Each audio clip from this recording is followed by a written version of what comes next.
Hello everyone, I am Tacit and welcome to the Gems of War. It's finally Vault Weekend. But of course, Vault Weekend today, tomorrow, and Sunday. Pretty much every day leading up to next campaign.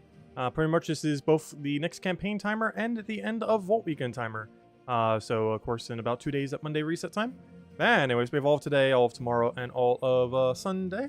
And yeah, we need to start getting on that grind. Obviously, we haven't really grinded much yet. I did go for a couple verses and stuff on stream, but as far as opening Paloozas, I like to save them for the stream. So we're going to be running a ton of Paloozas today. At bare minimum 4, might go for 5, we'll see. Obviously, we have enough to run however many. Aside from that, we'll clear through basic dailies, get a little bit of progress on some of the more mandatory events. We'll probably even start with that just a little bit. Just get reacquainted into some normal battles. Actually, I think we could be the person who carries our guild to victory as well. Look at that. Oh, how perfect. Well, that should be the last points we need, I believe. I'm not sure how many points we're getting per fight here, but we only need, what, a few thousand there? So yeah, let's go lead our guild to victory on raids. Technically, I don't even need to do these battles. If I did nothing, our guild would already be done with it. However, we'll do our contribution. Especially if we can be the one who pushes it over, might as well. But anyways, hello everyone! Hope you guys have been having a wonderful start of your weekend. Hello Mark, hello Lester, hello Logic Slayer, hello Sushi Ninja, hello Tyrion, hello Rob, hello Supernova, hello everyone else. Welcome, welcome. Oh, why'd I do that? We already had win condition. There we go.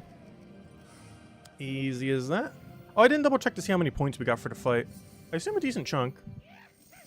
And that Valraven will help us. Should hopefully be the last few points we need. Fortunately, that doesn't make us block on green, but I don't think that's going to matter too much there.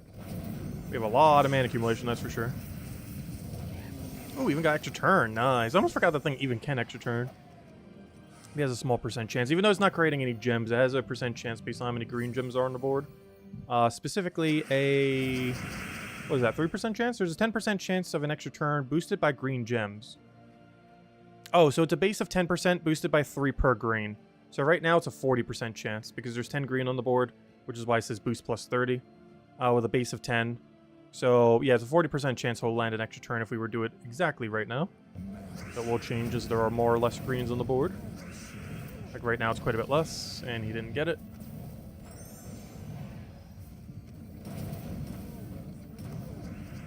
Hello Cookie, hello Max Muse, welcome, welcome. There we go, nice. Before you start Volkies, you need a good Deep Delve team for purple-green restriction. Would really appreciate it. Wait, Deep Delve, Deep Delve. Deep Delve. Why am I forgetting what... oh yeah, Deep Delve. You just mean factions, right? Because I haven't heard it called Deep Delve for a while. But yeah, you just mean the faction battles, correct? Because if that's the case, you would just run Thral Leprechaun into your best mana accumulator. You can even gun Bog Strider if you need something tankier. Like Bog Strider, Hero with Wand, best damage source, and then Leprechaun. In that order. You'd also double up on damage source depending on what you want to go. One of the better combos being Zolgoth into... actually, you don't have all the good Zolgoth synergies. I guess Catharix. Speaking of which, we're up against him right now. But like a Zolgoth Catharix build could work out pretty well. Use Bog Strider in first slot, use Hero with Wand in like second. And then you cover everything. And in case Bog Strider somehow dies, your hero will be tanky enough as Elementals or anything similar.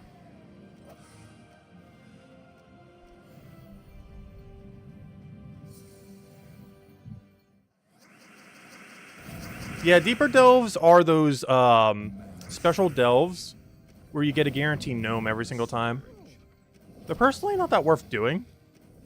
If you're doing your one daily one, it's okay value.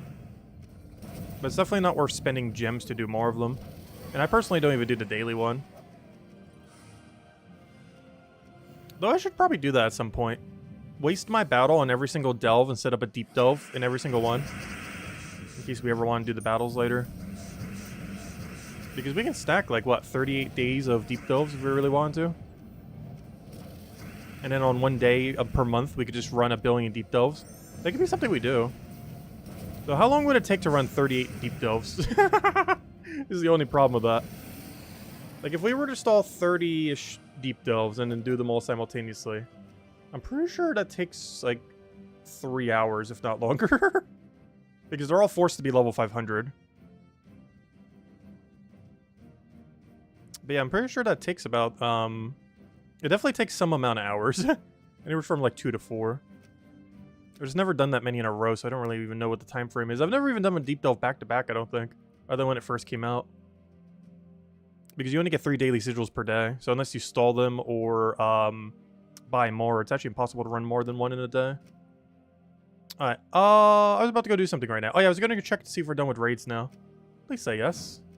Did we get it? Nice! We got the final points for the guild. Look at that. Alright, raids completed. We don't need to worry about that for the rest of this weekend. Perfect. Good job, guild. We got it done nice and early. Alright. What was the other guild-related mode? Or was there one? We had Adventure Board, which is... actually, that's kind of worth taking everything, to be honest. PvP, which we're going to do that daily. Actually, I might even do that one next. Raid, we already just did. Underspire. I think I'm going to stall Underspire for tonight. I will go buy the torches, though, of course. As far as actually running them, I'm not going to run them tonight. We'll run them either tomorrow or Sunday. Probably tomorrow, just so we know how deep we actually are. Alright. So let's go clear out Adventure Board, I guess, real quick. This will take, like, no time at all. Oh, yeah, I'm still using Dust Devil team. That's actually fine here. I was using Dust Devil to farm versus earlier. And I have Dust Devil in last slot, as it's a little bit easier to click on mobile. Or at least I personally feel like it is.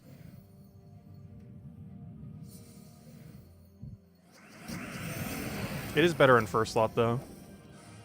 But it's a lot closer to the attack button if you have it in last slot. Because normally when I'm playing on mobile, I'm only using like one finger there. And having it very close together makes it a bit easier.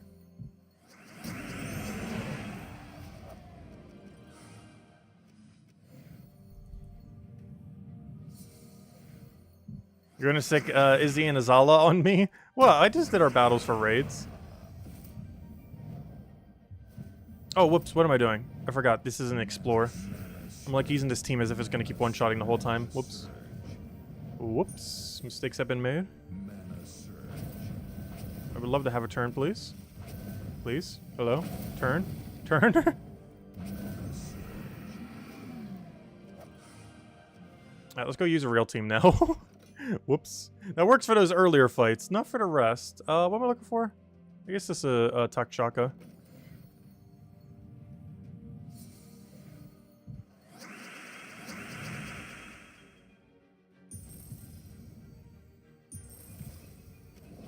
Those double wild cards always confuse me if they have alignment or not.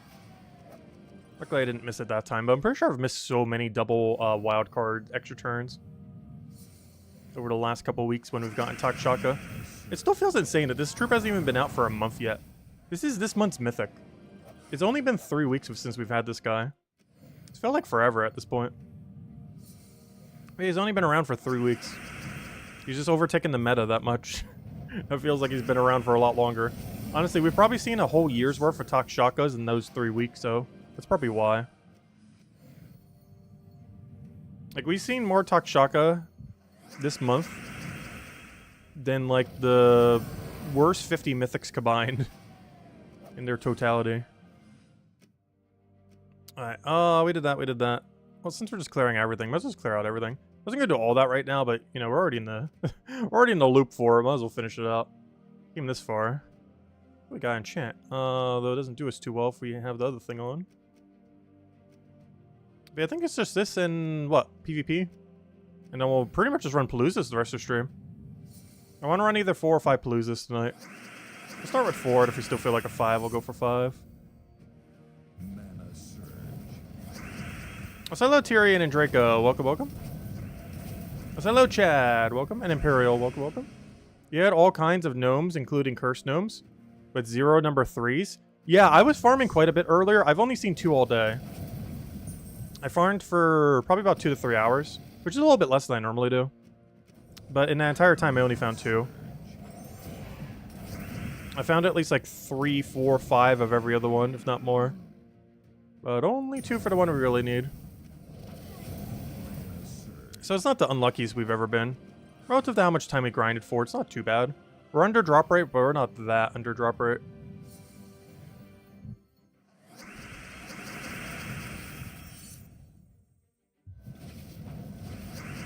I think the worst was that one weekend. I went for like 10 hours and still somehow got 0.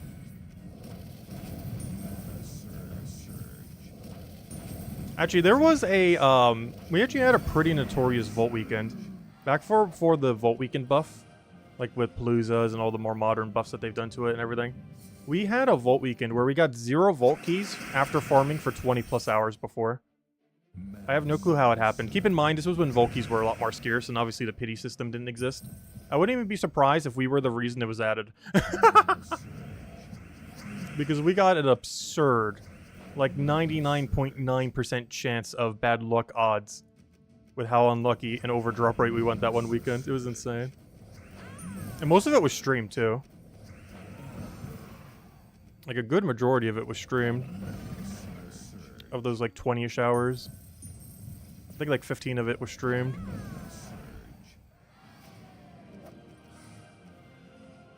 I will still never get over that. I'm not sure what the video actually is, though. It's buried in all the streams we've done over the years. But it has happened. That's ages ago, though. We're talking, like, 6, 7 years ago. We're talking, like, near the beginning of Vault Keys. I'm not even sure if Epic Vault Keys were out yet. Or maybe it was around that time, because that's probably one of the reasons I was even grinding so much, was to try to get an Epic Vault Key. And then not only did I not get an Epic Vault Key, I just got no keys at all. Alright, okay, we did that, we did that. Alright, I think the only thing left, speaking of which, only thing left is PvP. Which I actually did it so I don't have to do my buffs today, so we're gonna just ignore them. That's why we did an extra set of buffs yesterday. So I'm just gonna go kill Red with Takshaka. And we'll just do this until we get 3 Val Ravens, and then we just do Palooza the rest of the stream, pretty much. That's the game plan. Do this until we get the drop, hand out code. And then, I just run Palooza the rest of the time. See if we can get anything good from them. They should add legendary Volkies. I wouldn't be surprised if they eventually add another tier of them at some point. I'd rather them just rebalance Epic Volkies, though. These Epic Volkies are still functionally kind of weird.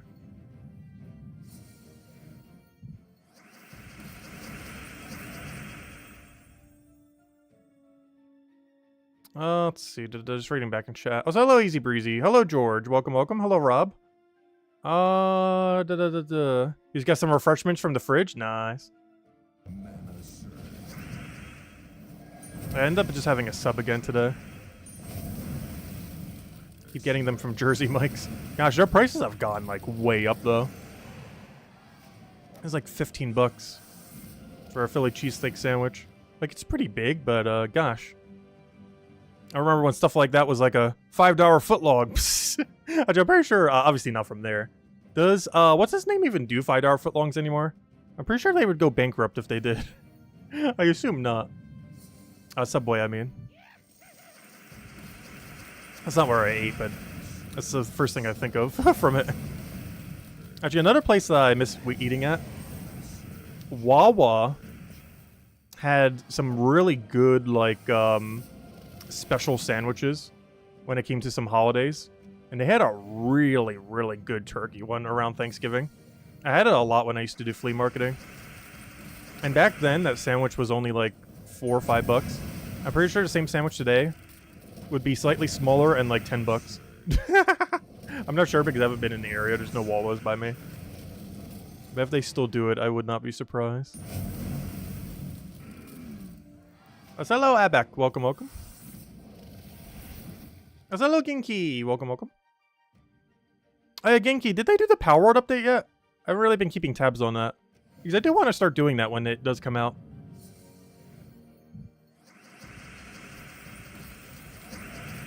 Either the co-op worlds and or just messing around with it. I haven't even watched a trailer yet. I keep meaning to and then keep forgetting.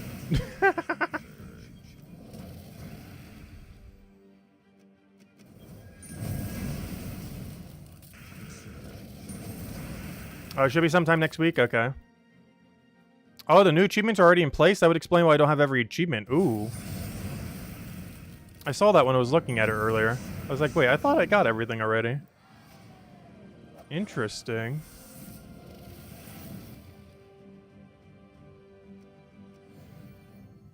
You've been enjoying Unicorn Overlord? I've seen a lot of ads for it. I didn't bother getting into it, though. It's a game I could potentially get around to. When it comes to really traditional RPGs, I really want to get around to Octopath Traveler 1 and 2. And until I do that, I'm not sure if I'm going to get around to any other, like, super long RPG like that. Or, you know, in the aesthetic of that. Until we do the entirety of the Octopath Traveler series. It's just that series is going to take me like 100 hours, so I keep putting it off.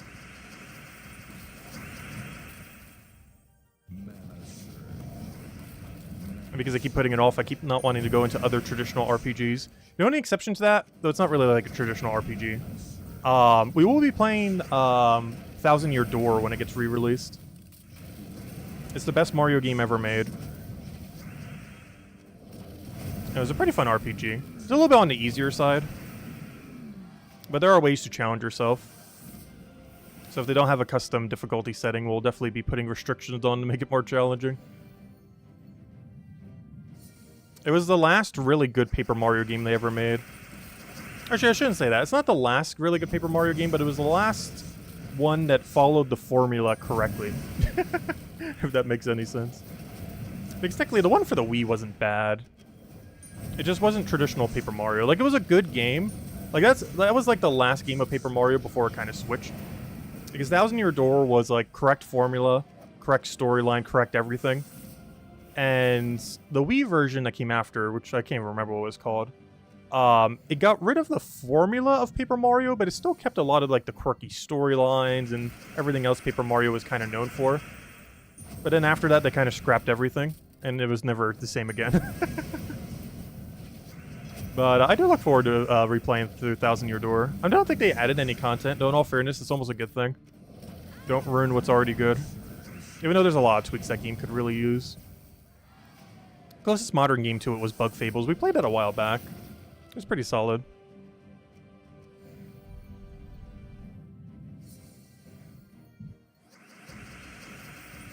Yeah, Octopath Traveler is a lot more traditional RPG.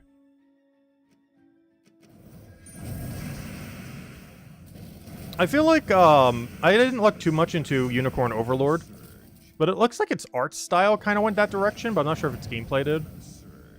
I just never really looked into it much. It's a genre I do play on occasion, though. The last time we played it was like 2-3 years ago when we did Triangle Strategy. And Triangle Strategy was okay. We got to play as a Bowbird, so I was happy. It also carried us hard because there's a lot of cheese methods with it. Because we're playing on the highest difficulty. And gosh, did we abuse paving. Like crazy.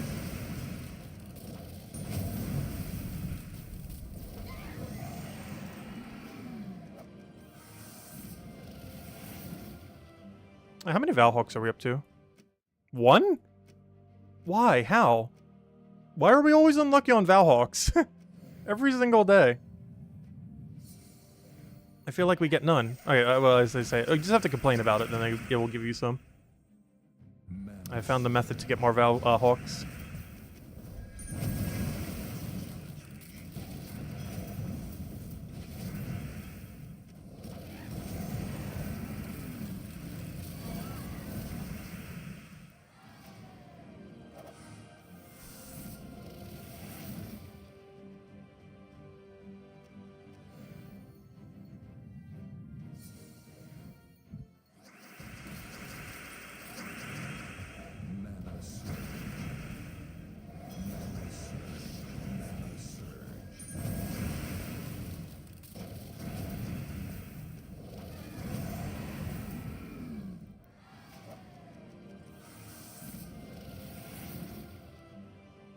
Come on, we just need one more. And then we're pretty much locked to Paloozas the rest of the stream then. Oh, perfect. We got it. It be Palooza time.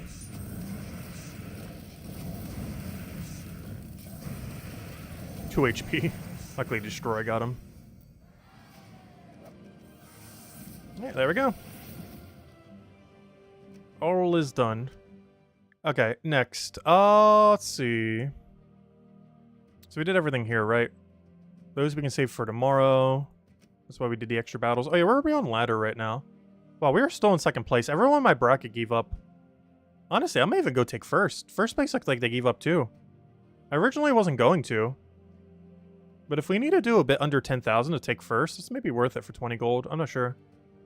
Because we could easily do that in an hour. It really comes down to is 20 gold marks worth an hour of PvP grinding during a Vault weekend? I'd probably say the answer is no. It wouldn't be the worst, I guess. Also, wow, look how much lower score was. This was like 200,000, I want to say, by the end of last week. It's barely even going to break 100,000 this week. Which makes sense, because we're getting about half as much VP. Slightly more than that. Or we're getting slightly more than half of the previous format. So it kind of makes sense. Like, we're getting like 10 to 12,000. Whereas before we were getting 18 to 20,000. So it did take a bit of a hit, but not that big of a hit. Anyways, that is every daily. Let's go hand out code, and let's start a Paloozas. Alright, here you guys go. Here's the redeem code. Use on... Oh, it's disappearing. Where's it going? Use on gemsbar.com for the game code section. Your invite code is in the settings menu. Redeem code's right over there in chats. And give same loot as always. 2 treasure maps, 1 gem key, 200 souls, and 2,500 gold. Enjoy, everyone. Alright, next order of business. It is Palooza time. We are still at no numbers down there because I haven't actually done anything with it yet. This will be our first one this weekend. Oh yeah, let's make sure I have the right team set up first. Because I have Takshaka right now, which is very much not the team we need to be running here. That is also very much not the team we need to be running here. I will eventually click the right one.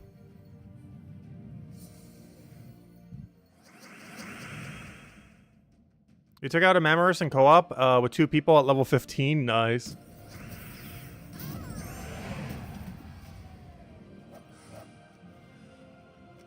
Though I feel like the biggest restriction with taking it out would be the rarity of your ball. Like actually being able to catch it. Because those low tier balls have such a low catch rate. Alright, let's go for Starter Palooza. We should have 15 right now. We will run either 4 or 5 today. And we'll start it with this one. We'll run 4, and if we still feel like running another, we will.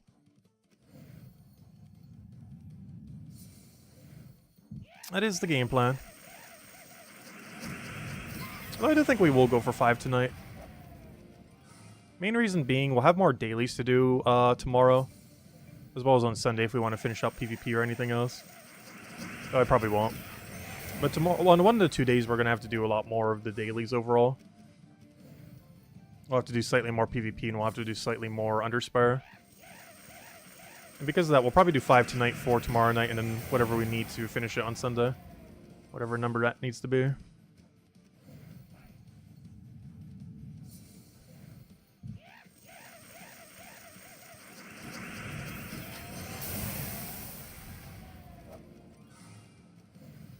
Which means the streamer will be running like an hour and a half of Paloozas. Technically it's an hour and 15 minutes, but you know, there's downtime in between. We'll update the numbers. And another code. Which we'll have in a little bit.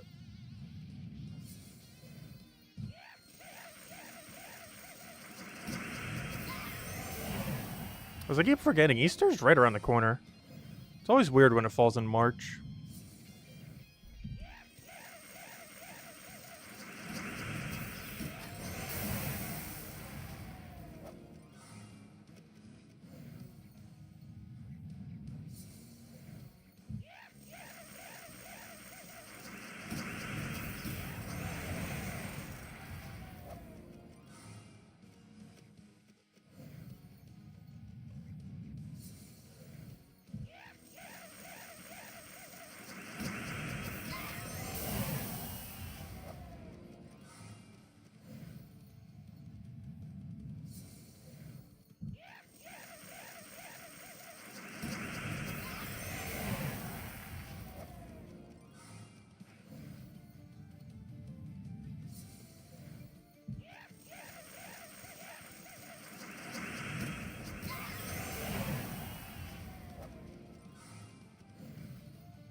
I'm so overly focused. Try to click as quick as possible. Oh, we got Curse Gnome.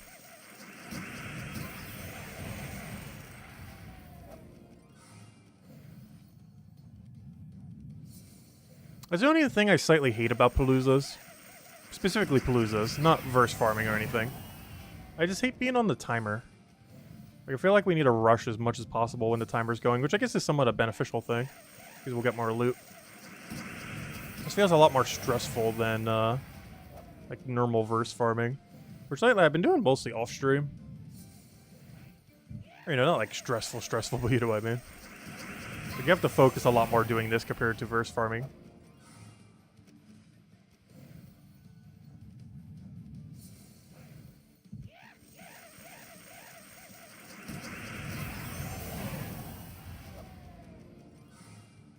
I wonder if we ever will get a different meta for this. Because this Ironhawk meta has been around for a little while now, at this point.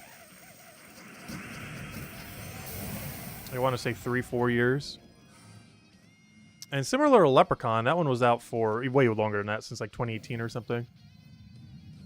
And that seemed like it would almost never get like replaced by anything. And then it did earlier this month. And I'm curious what like the next Ironhawk will be. Because it's hard to win much quicker than this.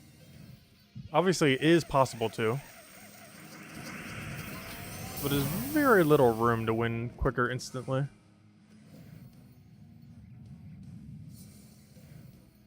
Like, we need some kind of really crazy mechanic to come in. Or just bigger numbers, but I highly doubt they would just do a bigger number situation. Like, obviously, they're never going to release an Ironhawk that does even more damage than what Ironhawk does right now. It would have to be a different mechanic or similar mechanic that just has too high of a number.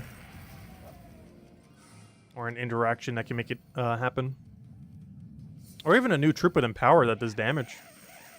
Like, what if we just got a stronger Dust Devil? Maybe that'd be enough.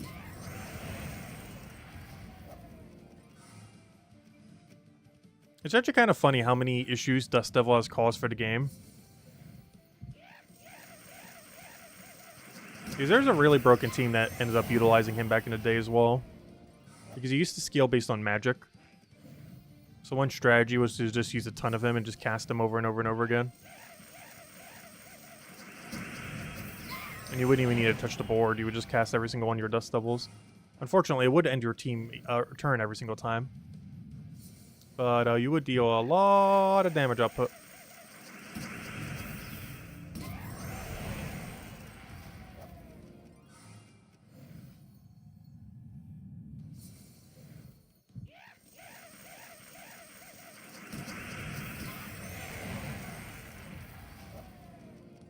Ooh, Epic Volkey, nice. You got 2 times Ironhawk, so yes. New meta incoming. Yeah, I know, you just got it, so they're gonna change it tomorrow, probably. Next week they'll announce it. With the next campaign, they'll also announce the new Ironhawk. Or Dust Devil. Actually, technically, any Glory Troop could be the next Dust Devil. They just have to accidentally make something similarly strong, and we got ourselves a second better Dust Devil on our hands. I highly doubt they would, but make that kind of mistake. But knowing them, they will. It's more so a matter of when than if. I highly doubt the first trooper getting next campaign is going to be like that, though. I haven't even looked at what it is. If I had to guess, it's likely a dead content Glory Troop like most of them are. I don't know, maybe it'll be something useful. I hope it has the new mechanic. I like whenever the first week of a campaign gets aligned with the new mechanic coming in immediately. Because I hate when they add a new power gem and then there's 0 troops for some duration of time that has the ability to use that new power gem. Like, they're going to be adding some kind of, like, Bless gem, I think, next season. Basically like Curse gem, but for Bless. And, though I'm not sure 100% if that's what it's going to do, but it sure seems like it'll do that, or some kind of reviving effect. And I highly doubt they'll code or some kind of reviving effect. They talked about it in the past, so I highly doubt they would do it in the current state of game. It'd be way too broken. Especially from a power gem, so it's likely Bless. But, where's I going with this tangent? But yeah, I like when they add a troop that can immediately use it. Like, it just feels weird when we get a new power gem and then there's 0 ways to create that power gem. Until, like, 2 or 3 weeks later.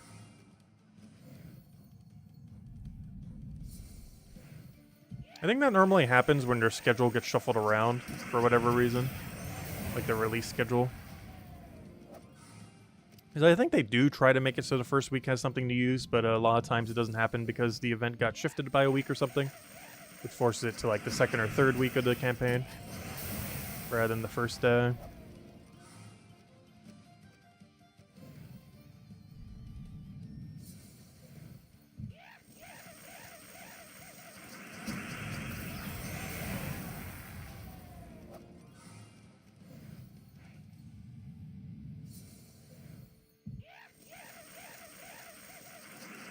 How many new ones did they add? I think it was 2. Cookie. I think they added 2. Because I think it said 9 out of 11 or whatever it was. Seemed like 2 or 3. I have no clue what they are, though. But the only reason I know that is because I clicked on the game thingy. And I saw, hey, the achievement number is not 100%.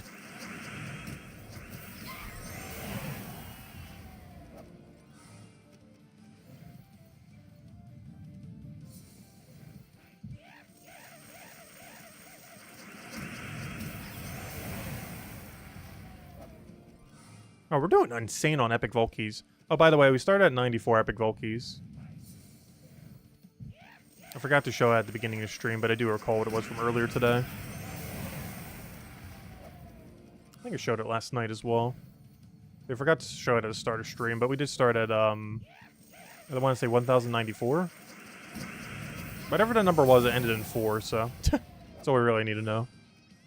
I think we're like 4 or 5 Epic Volkeys, and I didn't get any during the day either. So whatever our Volkey number is entirely from this. Actually, my angels today were horrific. I think I had to choose pet food 6 times today. Not because pet food is good, but because every other option was that bad.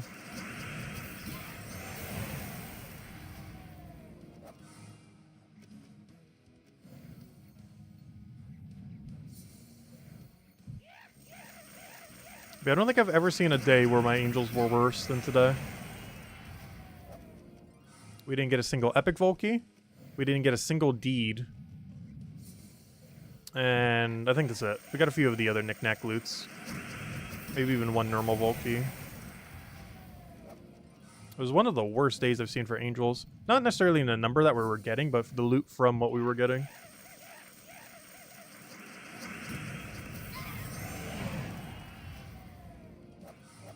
You had a double token of Nisha? Nice.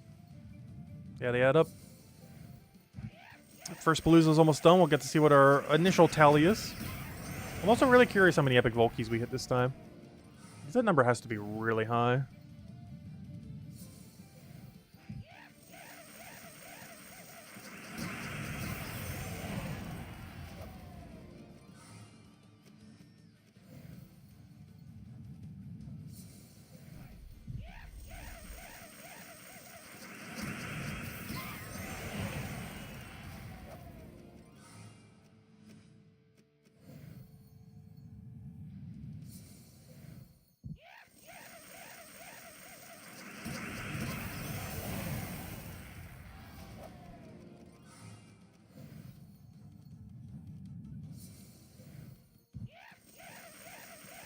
I just gotta pay attention to the timer. I feel like lately I'll do the timer and then completely forget it exists, and then just let the time roll over. Kind of defeating the point of even having the timer in the first place. I've done that so much recently.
We got mail. Wait, from what? Wait, what is that mail for? I just realized, what could that even be for?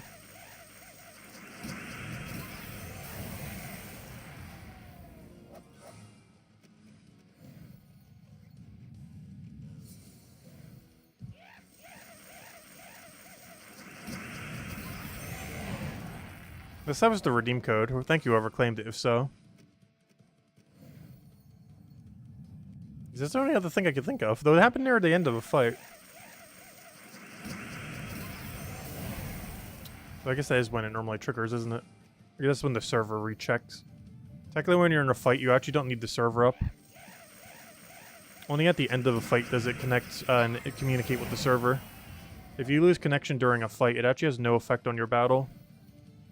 Only at the end of the battle does it check with the server.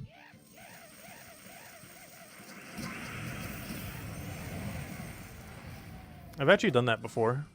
Do an entire fight while disconnected, and then come back when it's reconnected.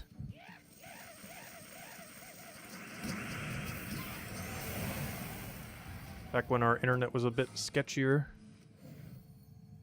The newer one I've had for the last like 6 years has been a lot better. It's also a lot more expensive though. Like it's a little over 100 a month. Before I could tell, there's not a better alternative near me. It's not even that good either. Like it's not bad, but the speeds aren't the greatest.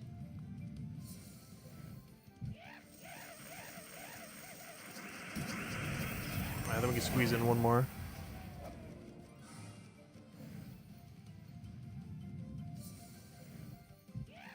Hello, Samash. Welcome, welcome. Yeah, we're going to be having another redeem code in a little bit. I'm just waiting out the timer on this one. Oh, wait, it's already over. Never mind. I forgot I was so close. There we go. What do we get? Oh, not much. But hey, adds up into the pile. Alright, let's go get a tally going. Where are we right now? So we started at 94. Oh, we only got 3. Why did it feel like we got way more than 3? Maybe it just seemed like it because we were getting them all back to back to back to back. Yeah, we only got 3, that's unfortunate. We only got, 3 epic Volkies. Because we started at 1194. Was our starting number. Interesting. Anyways, so that's 3 epics. 1 Palooza. And 25 keys. Though this does count some of the few we got earlier and any that we got from Angels earlier. So we probably got like 20-ish or 21 from the actual Palooza. Whereas the rest were from, you know, various things. Either farming Versus today or any other thing like that. Alright, that's not too bad. Good starting key. Alright, let's keep going. Gotta do 3 to 4 more. Oh, that's not where you do them. Let's go run another Palooza back. I don't think there's anything we need to go check on. Yeah, I think we're gonna run 4 more. So we'll do a whole another hour Palooza then tonight. That is the game plan. And hopefully get a ton of good loot along the way. Then we'll be opening them all hopefully next week. But I'm not really in a rush to open them. We already got the drop we needed, the Valhawk. We actually picked it up from our previous set of keys, luckily. So hello, Smokey. Welcome, welcome. How do you get the lover card? You're kind of lucky. This weekend is the perfect time to try to get the lover card. You get them from Vault Keys, and this is a Vault weekend right now. So it's the easiest time to ever be getting Vault Keys. But yeah, you go get a bunch of Vault Keys, then you open them, and you can get the lovers in there. And to be able to get Vault Keys, there are multiple ways, but the easiest way to do it is wait for a Vault weekend, which is this weekend right now as we speak. And then get a bunch of Vault Keys during it. And then after the Vault event weekend, use all your keys.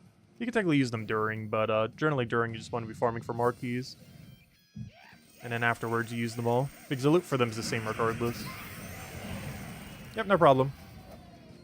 Yeah, we're technically doing that right now. Though we're not doing it for the lovers droppers, doing it for all the other loot we get.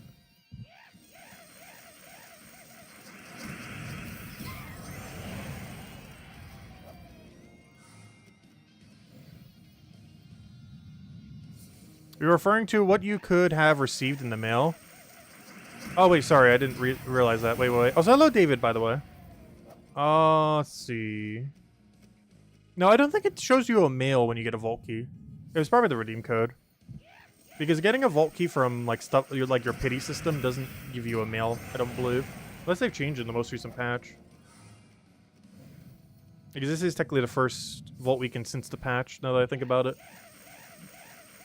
But no, I don't think they did that. Because I didn't see any notifications earlier when I was getting my pity keys. The reason they don't give a notification is they would kind of spam you with notifications early on in a vault weekend if they did. Which is why they don't. Unless they changed in the most recent patch, but I didn't notice it earlier. Though I was on mobile, so notification would have been like microscopic if it did happen.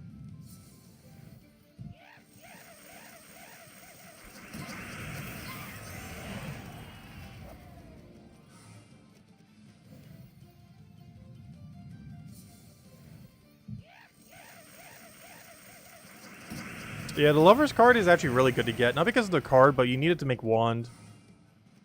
And Wand's just a good all-around weapon for everything.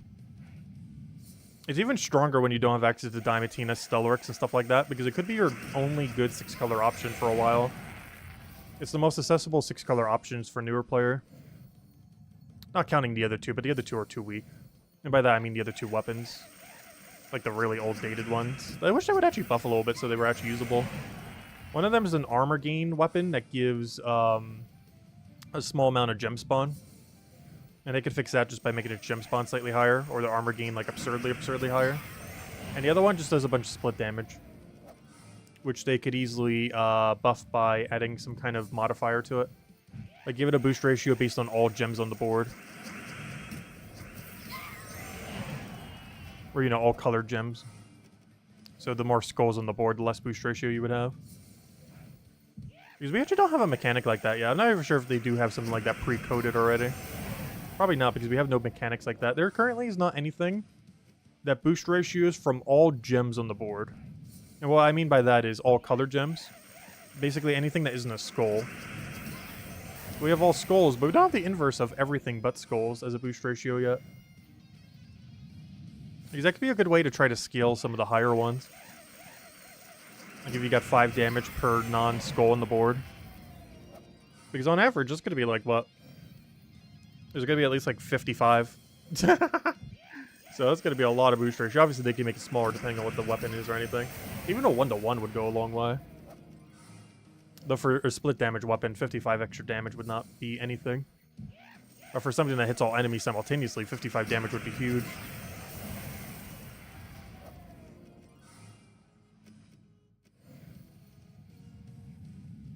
That or make an ability that's like inverse 13. That's actually something we don't currently have in the game. Make an ability that will do something very strong, but if there's 13 plus of a specific color on the board, it won't work. Like some kind of really strong Eclipse attack. But if there's like 13 yellow on the board, it will do half as much damage. So basically nerfed instead of buffed when there's 13 plus. Because we don't currently have that mechanic yet. We have a lot of mechanics that are, if there are 13 plus of a gem on the board, it'll do something. But we don't have the inverse of that, where the ability is just absurdly strong. But if there's 13 plus of a color, it gets nerfed into the ground to do almost nothing. Basically the exact inverse of what 13 plus currently does.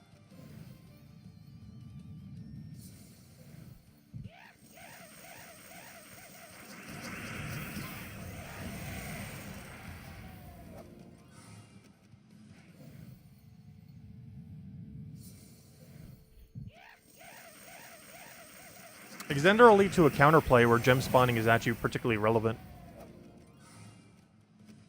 Like if you're up against a really heavy green team that's using that boost ratio and, you know, you need to make sure there's no green. Or, not no green, but, like, let's say you need, like, fire gems on the board to stop some kind of green ability. If there's 13 plus red, you can just spam some red and then they will get less value. It's an interesting untapped mechanic. That would work out pretty well balance-wise for how gem spawning works. And it'll give a reason to actually run gem spawns instead of just mash destroy. Because I think that's one of the biggest issues currently in the game. Is mash destroy is so strong. Like, I wouldn't even be surprised if they get the explode treatment. Explode back in the day used to give you 100% mana. But that was way too broken, so they nerfed it down to 70%. And that was still way too broken and was hard to understand, so they nerfed it to 50%. I wouldn't be surprised if they do the same for All Destroy at this point.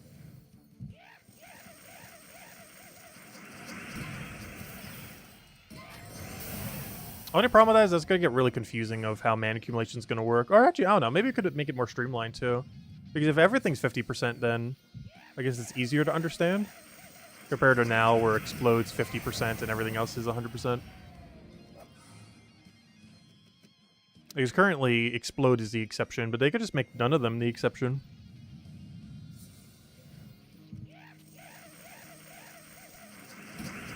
The problem with that, though, is we're getting newer, better ways of mana accumulating.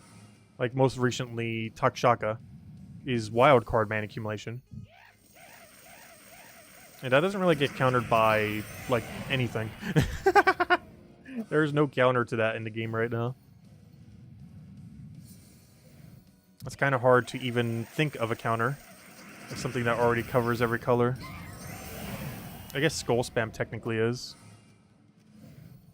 You'd have to do a lot of Skull Spam, though. And the problem with that is, Stellarex is actually pretty tanky. It doesn't Takshaka have some score reduction, too? It's not high, but it does have some. It's like 30%.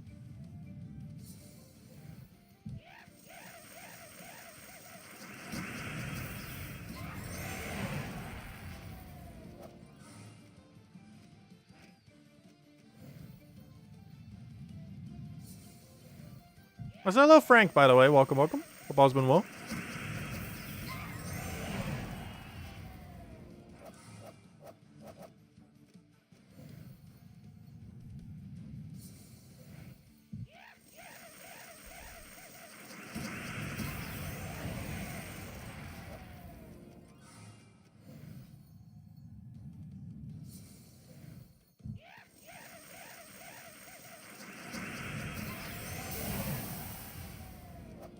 Ooh, Volky, come on, keep them coming.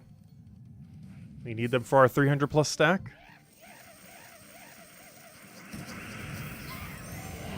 Yeah, we're just going for 300 this weekend. I mentioned it earlier. I'm not sure if I mentioned it in stream. But our goal for this weekend is 300 Volkies. And end with as many, if not more, Paloozas than what we started with. We started with 13. So we have to end at 14 or higher, while also having 300 Volkies. The 300 Volkies part's going to be easy. The problem with the verses is it's pretty luck-based. Not that getting Volkies isn't luck-based, but it's less luck involved.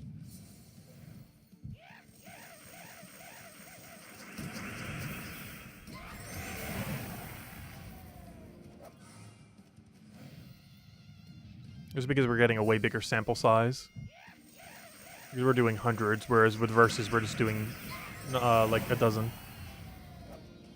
I guess slightly higher than a dozen, but like 15-ish.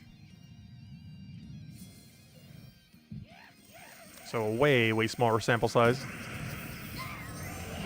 Which means you can get way unluckier. Which is the main discouraging thing. Like, if you're getting like 5 of the Palooza you need in an hour, it's like, oh, I need to keep farming more. If you go 5 hours getting 0, it's like, yeah, I don't want to farm them at all. Hello, Isabel. Welcome, welcome.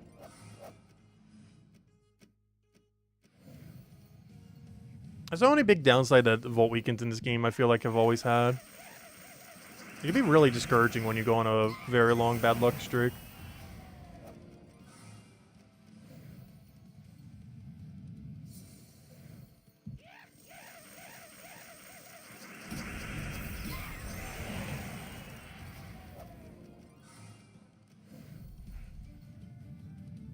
You have to give up fighting in PvP. Honestly, I haven't minded it too much, though we do have literally max stats pretty much and everything in the game. So our view is kind of skewed. Because honestly, it hasn't been that much worse. Though obviously it has been way worse. But it affects us a lot less, mostly due to how many broken infinite loops there are later in the game. But yeah, they definitely need to do something to tweak PvP. The balance on it is non-existent. It has the same issues as Guild War, or I should say old Guild War in that regard.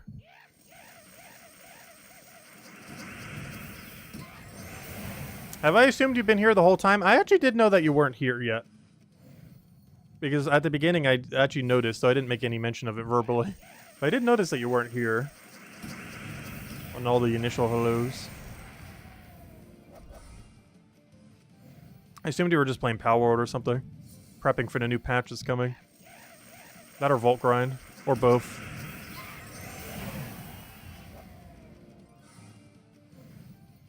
Where's your hello? Hello, Isabel. I said hello, didn't I? Hello, welcome, welcome.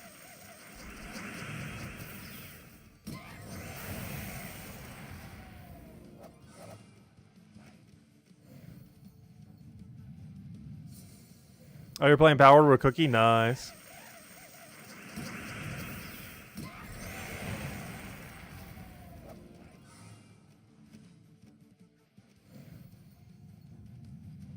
Yeah, I'll be going back to it again soon. I've just been waiting on them to do a patch, and it's been over a month without them doing a single one. Also, player count for that game absolutely tanked. So similar to something like Fall Guys. I don't really mind if the player count tanks as long as the game's still fun. Because we were still playing Fall Guys for like 2 years after the game quote-unquote died. And Power World's heading in that direction. But it's a really fun game. I might still eventually try to get every shiny in it and other similar things. Unlike a lot of other Pokemon likes, it's actually pretty realistic to do in that game. I just haven't really bothered grinding it much yet. Mostly because I was waiting for more patches. It's been a little over a month with none.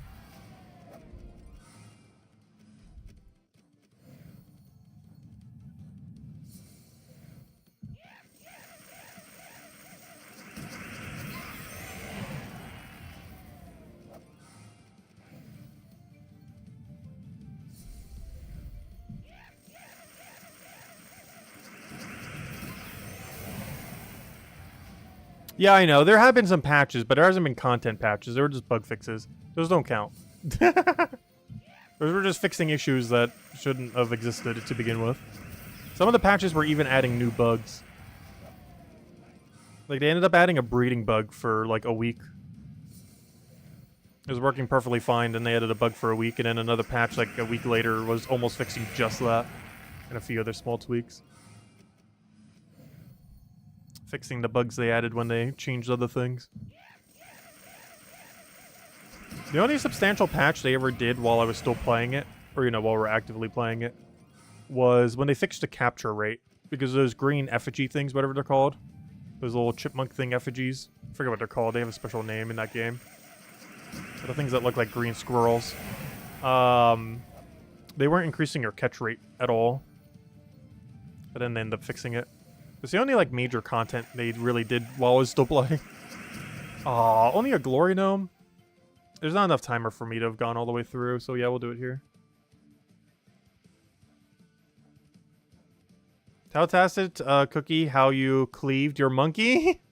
What did you do to your monkey? What are you doing killing off monkeys? Oh, wow, double Volky. Oh, and we max rolled Glory. Wow, that's actually not too bad. Max roll Glory into double Volky on Jewel Gnome. That's not bad at all. 8 tribute ready. Nice 32 tribute. 31 gems. Oh, yeah, it was redeem code. Thank you, whoever claimed it for us earlier. That's what that pop-up was then. Alright, let's go check our tally and then keep going. Still got another 3 to go open.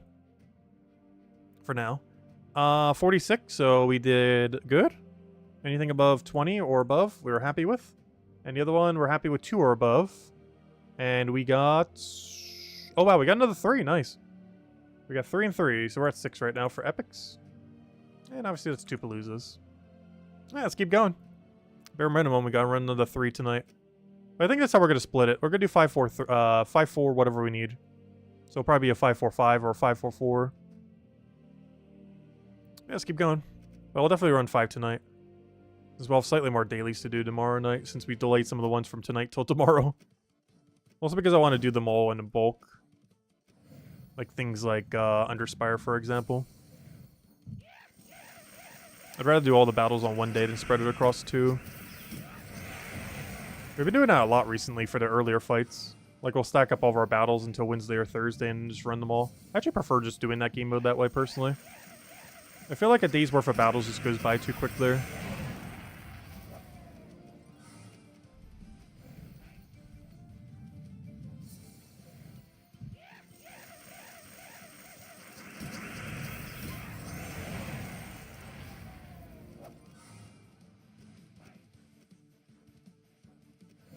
Yeah, in Palworld, I don't think much was really worth butchering.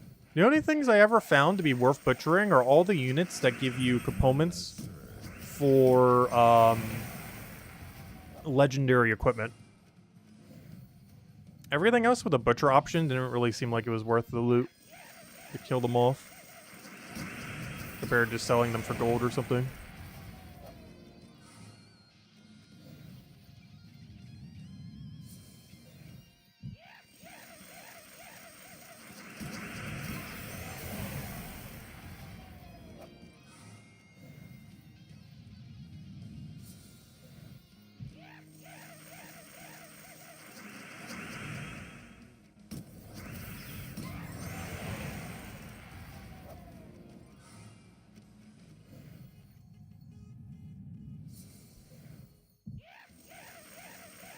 Oh, it was a shiny that he killed. Oh, gosh.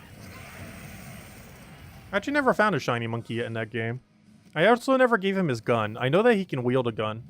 I've just never given him that much power. I'm scared what a monkey would do with a gun. So we never gave him his.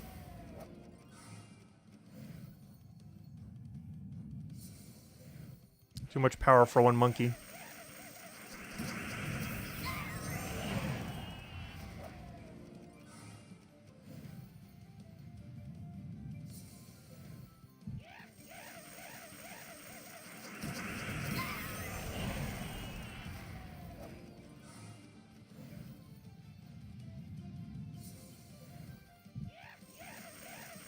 Yeah, I've seen what it looks like when he fires. It's really funny. I've never done it in-game, but I have seen footage of it. I think it was in some of their trailers, too, when they did something like that.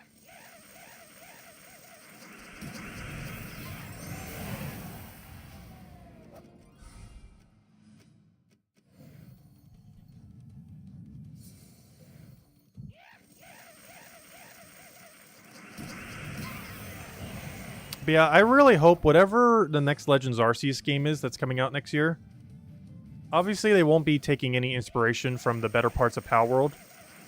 But one thing that I really hope they do, which they definitely likely did, fingers crossed, is took all the good parts of Legends Arceus and didn't ruin them. That's all they have to do, is just add more features, but don't ruin any gameplay loop that Legends Arceus had. And you will have yourself the best Pokemon game they've ever made. We'll find out next year if they messed it up or not. It's either going to be the most disappointing Pokemon game in modern history or better than Legends Arceus. There's no in between. It has to be one or the other. And hopefully it'll be good. It's not coming till like late next year though. I think they're waiting for the Switch 2. Which is a good sign because that means performance will be better. I know when Legends Arceus launched, it had a lot of performance issues. Especially like day one and like week one.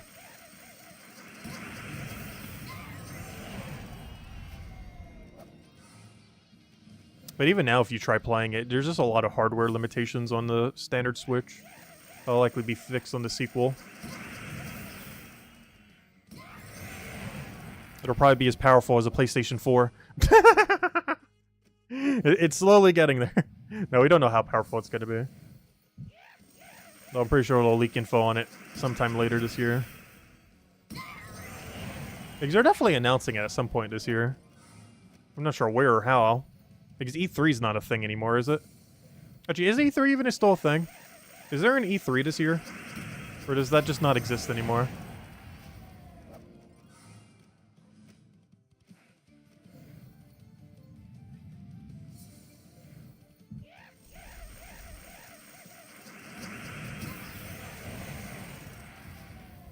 E3's dead? Yeah, that's what I thought. It's been dead for a couple of years now. Which is kind of funny because I actually watched E3 and a few of the game things when I went to see one of my friends a couple years ago, and I think that was the last time they ever did E3.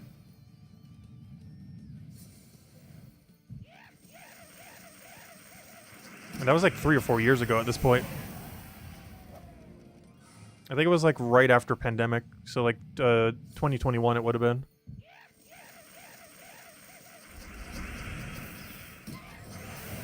And after 28 years, they've been doing it that long. Oh wow.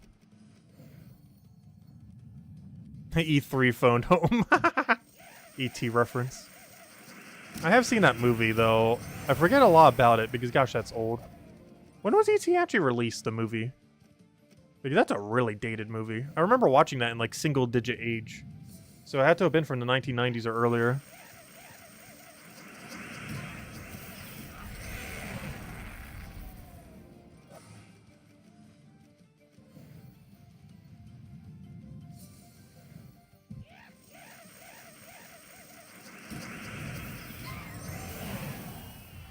We're halfway through the Palooza. Let's go do our other half. 1982? Oh wow, I didn't realize it was that much earlier. That would explain why it even still looked dated even then. Because I remember watching that, it's like, it's pretty cool and everything, but it still seemed like kind of dated. Even at that time frame. But that would explain why. It would have been like a whole decade and a half beforehand.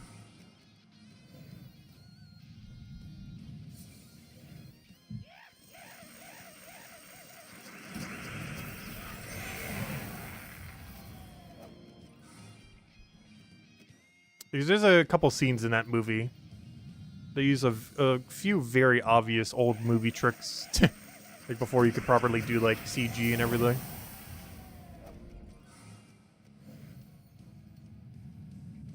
Because that didn't really start coming until like the early 2000s.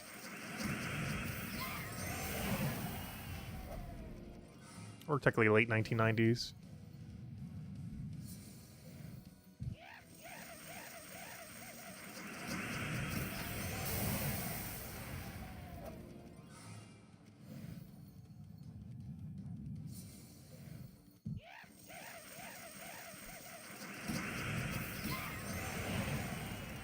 That's hello, Bill Warhammer. Welcome, welcome.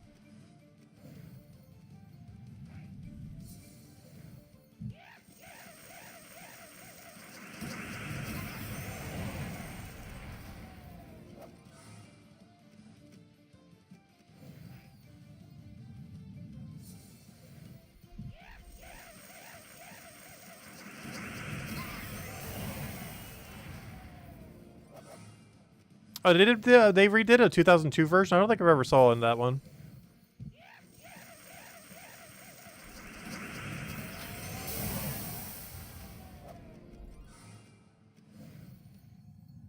Though these days, I feel like a lot of modern remakes aren't that good. Like adaptations of old movies. Like all the Disney re-adaptations, I can't think of a single one that was actually good in recent times.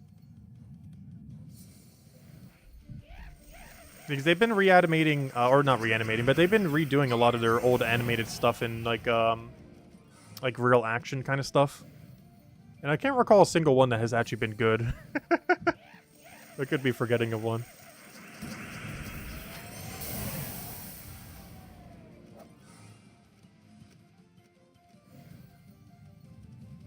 Actually, I guess there technically was one that was done. What company ended up doing the Barbie movie? I didn't watch it because obviously it would have no appeal to me at all. But didn't it make like over $1 billion at the box office or something? I think it made even more than the Mario movie, which is kind of surprising.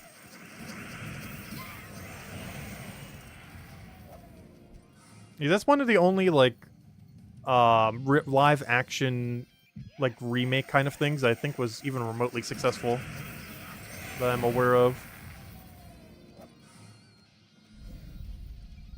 That wasn't based on a movie, that was just whatever they did with it. It was based on a toy, obviously.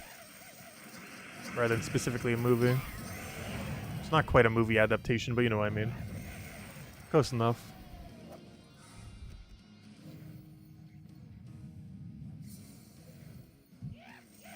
There's a clothing ad for you off of one of my videos. That's kind of funny. This thing is trying to tell me to get more pants. I think it might be telling me to go get a new shirt. That purple shirt that I keep wearing on stream, I'm pretty sure you guys might never notice because not a single person has mentioned it yet. But it has some rips going on it because I've had that shirt for like 7 or 8 years now.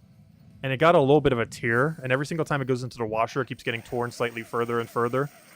And if I go show it on stream at some point, I could technically do it right now after this Palooza.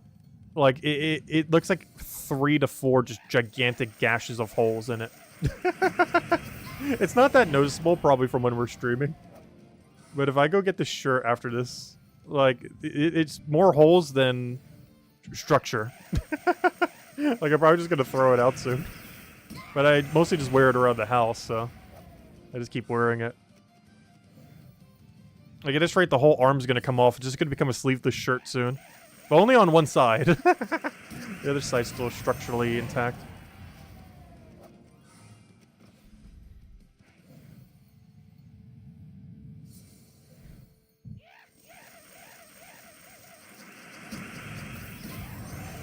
Yeah, the problem when you start getting holes in shirts is it just snowballs. Like, the more you wash it, the more it's just going to get torn up.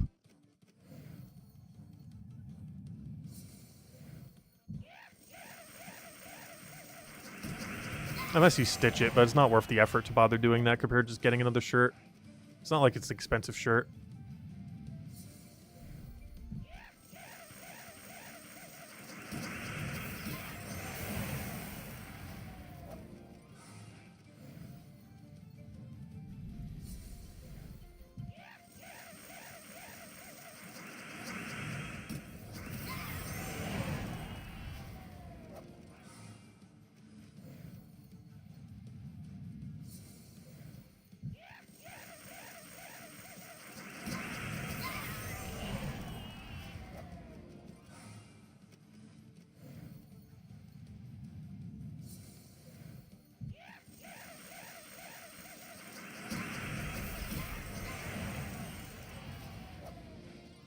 Ooh, double Volky, nice. Just gotta pay attention to the timer.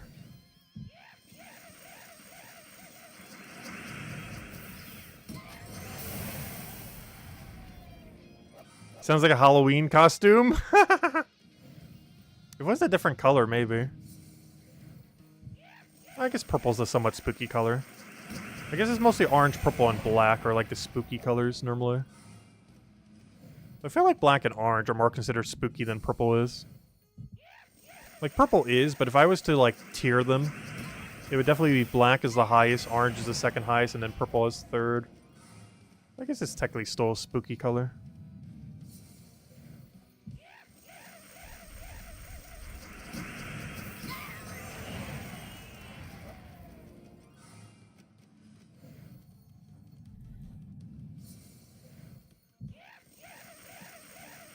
There are YouTube videos on how to fix it, yeah. If it was a proper shirt, I probably would. It's just a basic t-shirt, though. It doesn't really matter. Unless t-shirt prices have skyrocketed recently. Because I haven't bought t-shirts in a very long time. It's one of the reasons why that one's so broken. I don't think I've actually brought... now that I think about it, I don't think I've bought in any new clothes in the last... Other than another set of socks and underwear. But aside from that, like as far as like clothes, I haven't bought any clothes, I think, in 7 years. Like 6 or 7 years. Which is why some of them are getting so broken. So I just keep cycling the same stuff. Then I gained a little bit of weight during the pandemic too. We're as high as like 240. Still haven't gotten all that weight off yet from college and pandemic. I'm starting to get close to 210 though. Like every single month I keep losing 1 pound. So at this rate we'll be 180 or so in no time. Just give it a couple years. We can obviously expedite that quite a bit if I really try hard losing weight for like a year. I've been doing things that are like generally healthier, but I haven't been like full committing to like exercise or stuff to really get it down. Oh wait, we gotta get in a battle in like 3 seconds. Go. Okay, I think we made it barely. Oh, let's hope that made it. Did it make it? Oh, barely. Nice. Alright, and there we go. Did we get anything relevant? Max Souls and Mid Glory. That's fine. Could have been worse. Also, gosh, I've been sitting on my hand. I can't even feel my left hand now. Ow. It's so numb. Gosh. Give me a second. I can't type with it. I was gonna go use it to type the thing, but I can't even feel it. Okay, 1 second. Go get the numbers. Oh wow, we only got one epic Volky that whole time. Though that makes sense. I didn't even see us get any. The one even snuck in. And then we got exactly 20. So that's a pretty average one, unfortunately. But better than below average, I guess. All right, there we go. All right, let's go run 2 more. And you know what? We'll hand out the next redeem code after next Palooza. How about that? All right, that reminds me. I should probably go use one of these XP boosters. We'll go do that right now. And then we'll go run a Palooza with it. So 30 XP booster first. All right, go, go, go. Where's my thing? Soulforge, go. Oh, there, go. All right, then we'll run one more after this. And of course, you start the timer when you do the Palooza, not when you do the XP booster.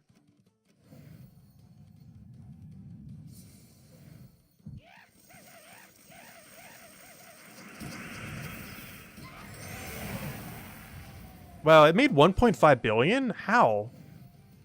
How is the Barbie movie that popular? I knew it was popular. I didn't realize it was that popular. Wow, was the 14th highest grossing film of all time, too? Oh, you know how they probably did it? I think they did an advertising push on TikTok. And Instagram and other things that I never use. Which also why I didn't even really realize it existed much.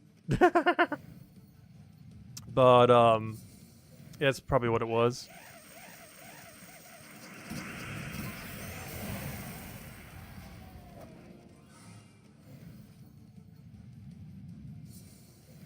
Yeah, that's kind of insane that it made that much. I knew it made it, like, over $1 billion. I didn't realize it made that much over $1 billion, though. I thought it was, like, right barely at $1 billion. Though it could also be that I checked the numbers, like, a couple months ago. I haven't looked at it recently. I think I checked it like a month after the movie was out. Obviously, it's made more money since then.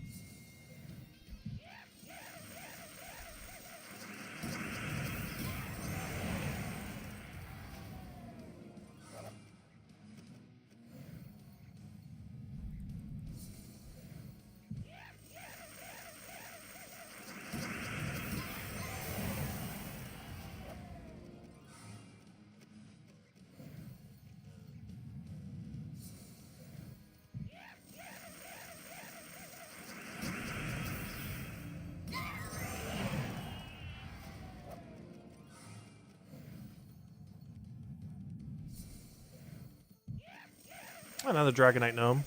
I'm surprised. We've only seen 2 this entire stream. That's actually really low relative to how many battles we've done.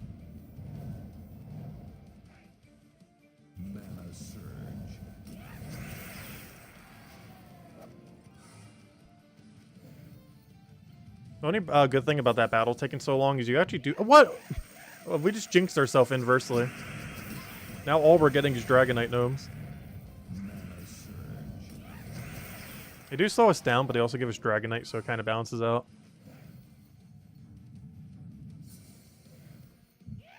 Yeah, back-to-back Dragonite Gnomes after not getting barely any.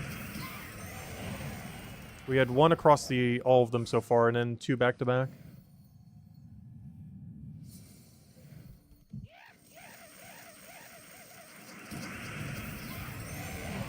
You have 30 verse? That's nice. We'll be down to 10 by the end of the stream, unfortunately. But over the course of the weekend, we'll be getting it up to at least 15. Or technically at least 14. But ideally we'll aim for 15 or higher. But 14 is technically all we need if we want to have 1 higher than what we started with. Which means we got to make a back everything we use this weekend plus at least 1. Oh, the more the better.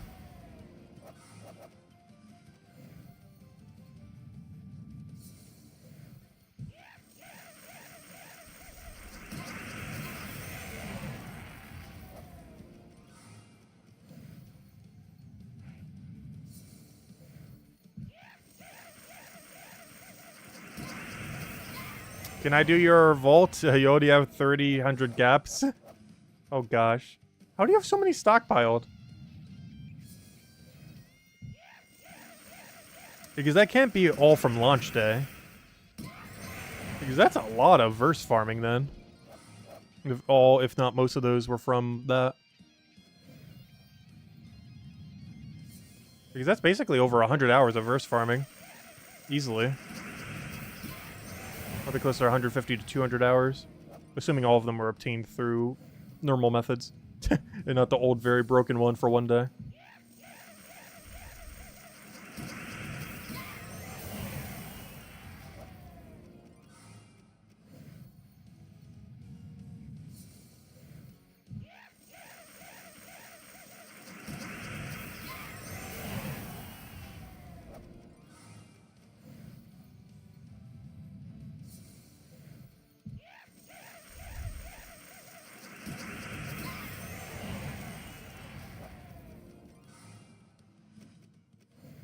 Anyone in need of a highly creative individual for hire?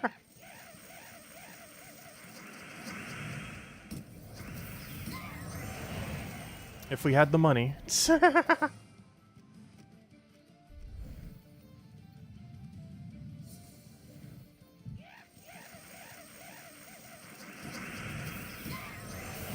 Minimum wage has gotten so high in some areas. I wish my area was like that. Minimum wage in my area is still $7.25. Which is the tied lowest it can be.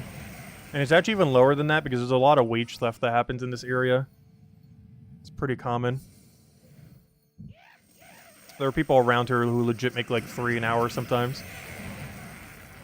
If they're a waiter who gets wage theft the rest of their tips. Because you're supposed to get the difference in... I think I mentioned this a couple times. Because a lot of waiters here are paid anywhere from like $3 to $4 an hour from the actual business. And the difference between minimum wage is supposed to be paid by the, the restaurant owner or manager or whoever else. If the tips don't cover it for the hour.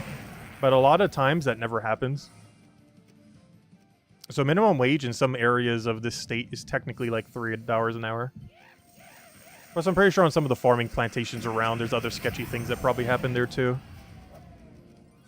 Because there's a lot of farmland that probably isn't that well regulated. Knowing how farmland is just generally across America.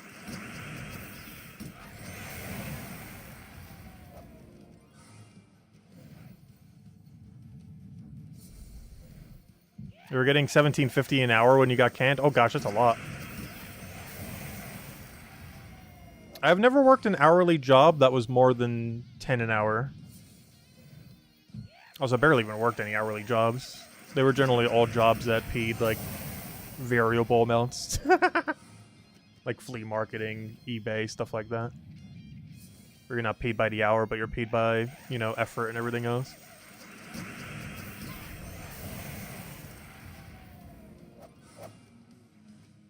Though ad revenue has been so down lately. I guess it's because we haven't really been covering too many, like, other games aside from Gems of War.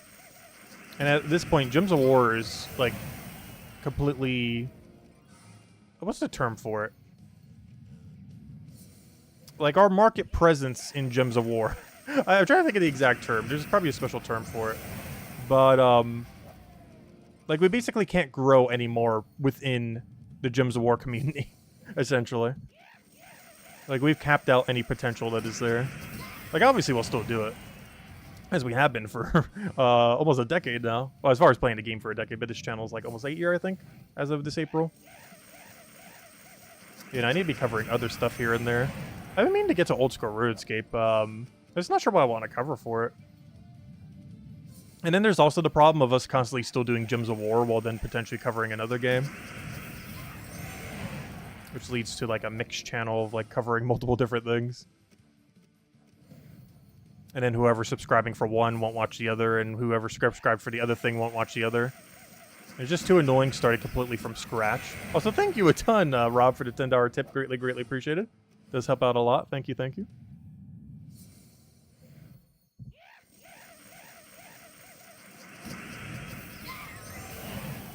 It is something I've considered for the fun of it, though.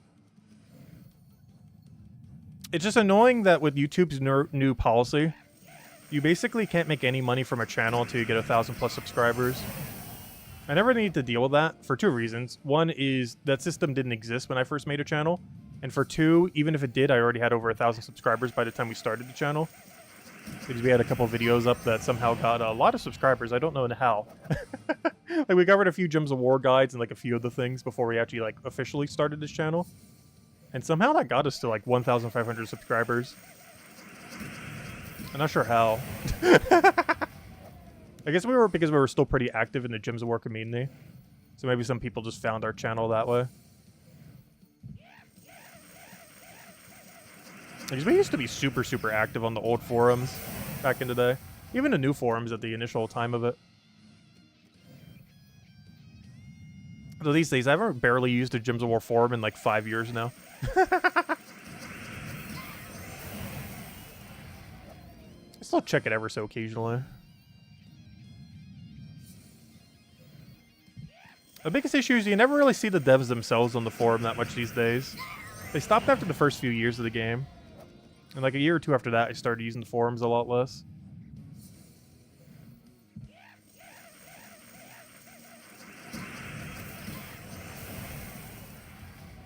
It's because we're fun to hang out with. Well, thanks for that.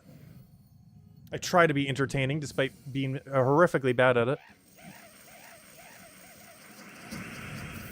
Like, generally speaking, I'm a person who doesn't talk at all. Like, if it wasn't for this channel, we are so absurdly antisocial. And I'm perfectly fine with it. Like, we might talk constantly on streams. Well, generally. Or at least try to. But, like, from normal day-to-day life, I don't talk at all. I could easily go days or weeks without communicating at all. Like, I could completely live with 0 social interactions for literal months or years and be perfectly fine. Obviously, since this channel, we've been, you know, actually doing so. To some degree.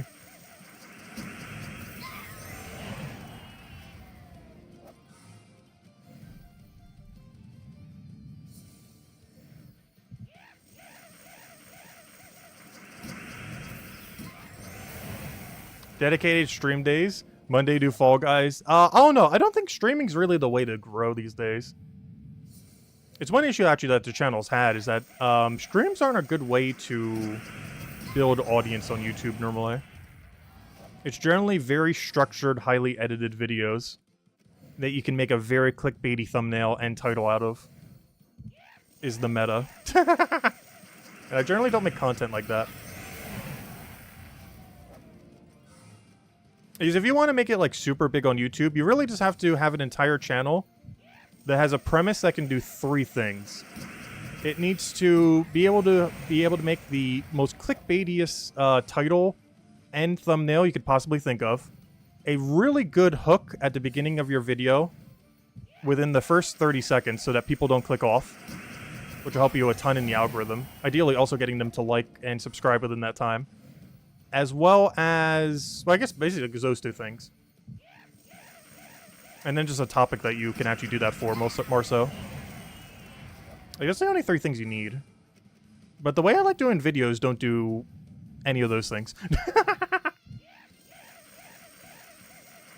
These will require a ton of editing.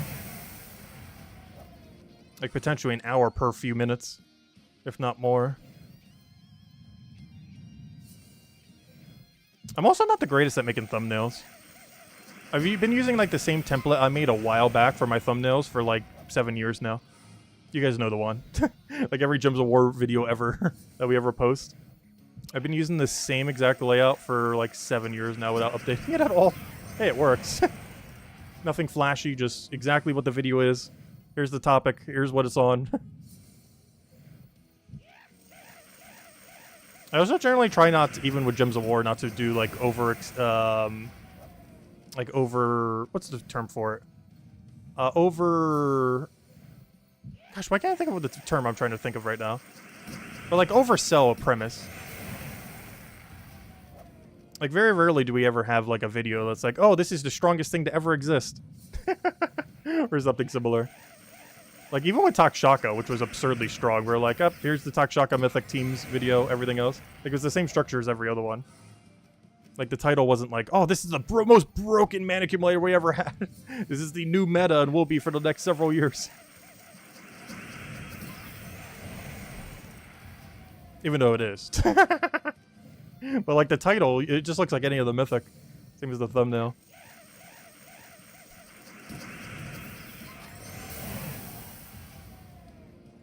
You don't need gimmicks, we have actual substance. Well, thank you for that. Greatly appreciated.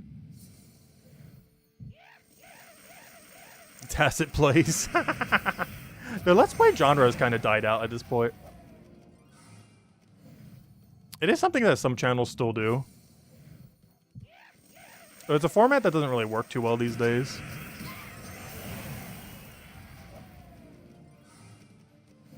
I do need to get better at editing. I have, like, no editing skills. It's one of the other reasons I don't really, like, cover any kind of videos like that. Is I have basically no editing experience. Aside from the little bit we've done on this channel.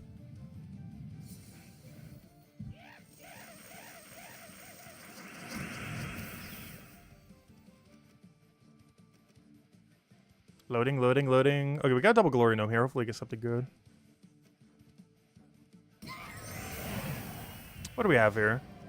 Because there's one nice thing about streaming is you don't need to edit anything unless you're editing it down into a video.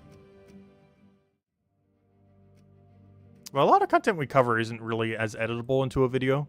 Like, we can't take all of our Gems of War stream and really edit down to a video.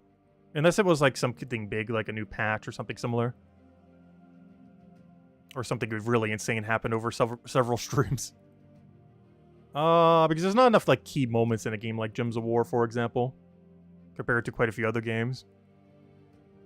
Like, for example, the other thing that we were streaming the other 2 days, like, something like that, I could technically make into, like, an edited video.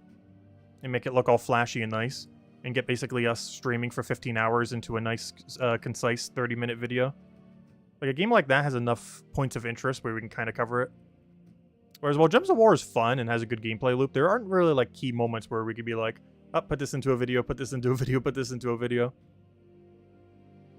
Alright, let's go and update our number. What are we at right now? We are currently at... Oh, so I'm really bad at small talk, too, I think is the other issue. I'm really bad at filling voids of time with talking. Like, we try to, I'm just horrifically bad at it. Alright, we'll take that one. Take that one. Put an 8 there. Alright, that's all of our numbers. Okay, that Palooza was really bad, actually. I'm not sure if I was going slower that time or what happened, but that was our worst Palooza of the night. Possibly even our worst Palooza of the weekend, potentially. Very unfortunate. But anyways, let's go make it up by handing out a code. This will be the last code we'll hand out for now, but we'll have another 2 throughout the weekend. Though I do need to slow down some because I am realizing that our stack is starting to dwindle. And I do need to make sure, in case we don't get more codes on April Fool's Day, that we have some backups. Because there's a chance you won't send me some more on this first day. Also, what's happening here? That was weird. What just happened? I'm so confused. 1 second. Okay, it like lagged like crazy. Let me know if that's a new code. It was acting very weird. But that should be a new code, I think. But let me know. Should be. Anyways, where were we? Let's go around our final Palooza. Not of the weekend, but of today for now. Alright, Palooza time! Where are we at? Go take this, take that, take that. Thank you, thank you. Let's get this rolling. This will be the last one we do for now. We still got to run at least another, like, 10-ish this weekend. Which probably another 8-ish. It could be as high as 10, depending on how lucky or unlucky they get. Or so unlucky. Because it should take 12 or 13 these days. If our main goal is just to hit 300, counting pity, it's 12 to 13 keys required. 14 or 15 would only be required if we get super, super unlucky on them. You've always wanted to go to New York? I've been in New York a couple times. Though it's mostly because I lived in New Jersey. So given that I was in an adjacent state, it was pretty easy to get there. I never did go there during college, oddly enough, though. The bus station I always went to get to grocery shopping and to the college and everything. That actually did have a pass that you could buy, a monthly pass. I think it was almost $100. But you can go as many times as you want from the station to New York. And a lot of people did that because it was cheaper to buy a monthly pass for that and just take the bus system to there. which would in total probably cost you, between two of the passes, it would cost you like $200 a month. So it was cheaper doing that than to have a car or to live in New York. So a lot of people would have the monthly local pass, the monthly pass to get to New York, and then just get like a minimum wage job in New York and make like over 15 bucks an hour. So quite a few people actually did that in New Jersey. Because your transportation costs in total would only be about $200 a month. And you would have New York pay while living in New Jersey.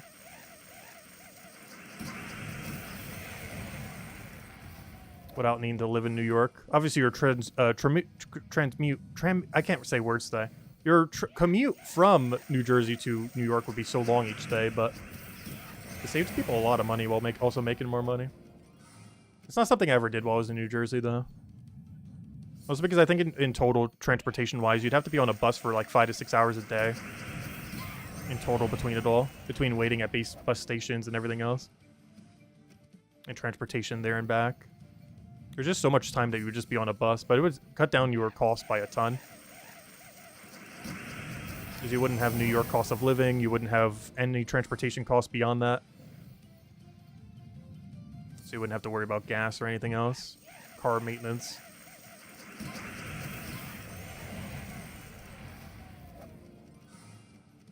Oh, also, they probably had a Metro Pass, too, or whatever that is in New York.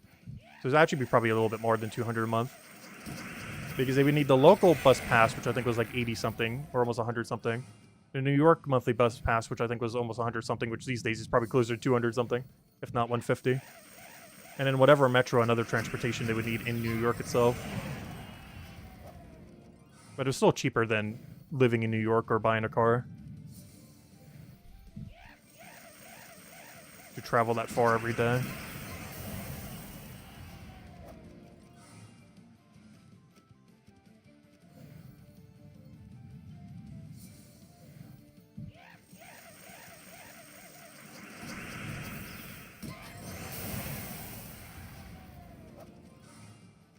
Also, I heard someone mention earlier, didn't California make minimum wage for food workers like 20 an hour or something? Which is kind of funny because I think it's even higher than the standard minimum wage for the state. But for whatever reason, food workers somehow were able to get, whatever it was, like 20 an hour or something. I feel like I heard that somewhere, so I don't remember where. Not sure if that actually ended up passing or not. Or if that was something they were going to do, but then didn't.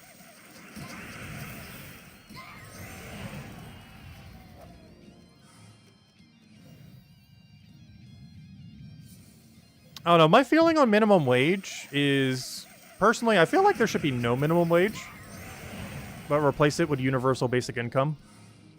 So basically make whatever the, like a smaller amount, or even just whatever the previous minimum wage was, and just add it as a UBI. But then completely remove minimum wage.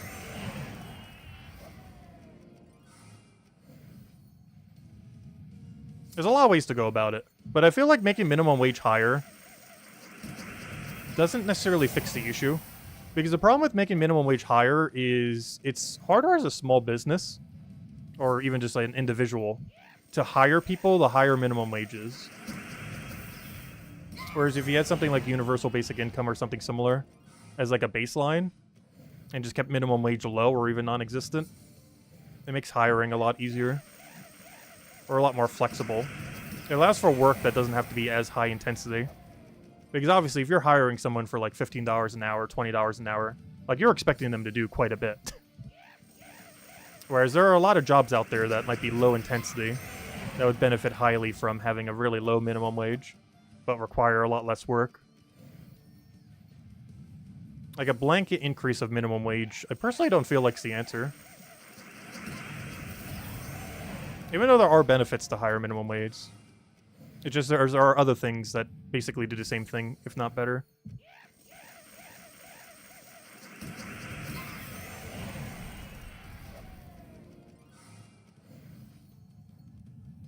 Because the biggest issue I would say just with increasing minimum wage is just prices people out in the market. As well as specific jobs get priced out of the market or just get automated out. Because if minimum wage ever becomes too high, you just automate away the jobs. Which honestly, I'm in favor of. I personally feel like every single job that can be animated away should be animated away with technology over the years. We're getting closer and closer to that. I really don't see an issue with it personally.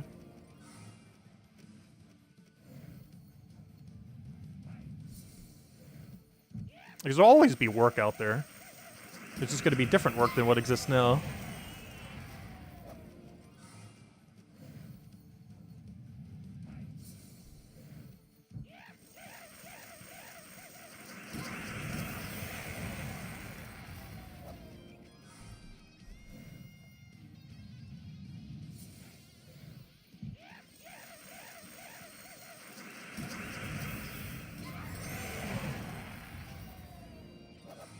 Well, you don't have to make a resource-based economy to do that. You can still have a currency, fiat currency-based economy, and still do something like that.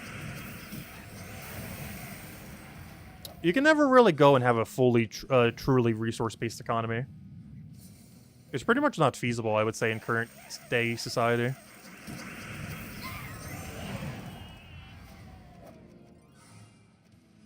Because then you're just changing who has power from who has the most money to who has the most resources.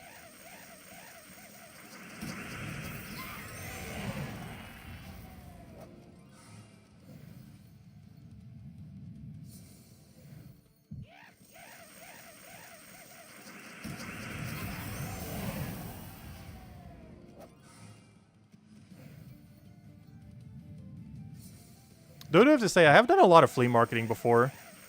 And people at flea markets do sometimes actually trade item to item. Like literal bartering systems. It's not done too often, but I have done it in my years of flea marketing. Where instead of buying something with money, I just traded items with someone. Which is like as old-fashioned as it gets. Like instead of trading money for item, it was item for item. It wasn't done that often, but it has been done. A good few dozen times.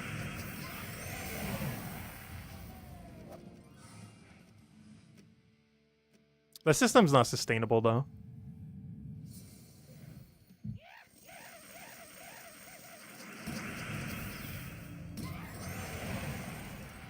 Because the item that will always have the highest amount of value in those kind of situations is food, obviously. Food becomes more valuable than, like, any other item. And then it comes down to who owns the most land. That is agricultural.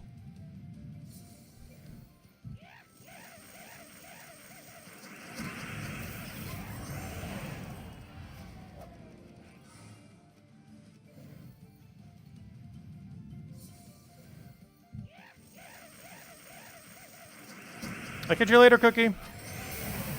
Have a good night.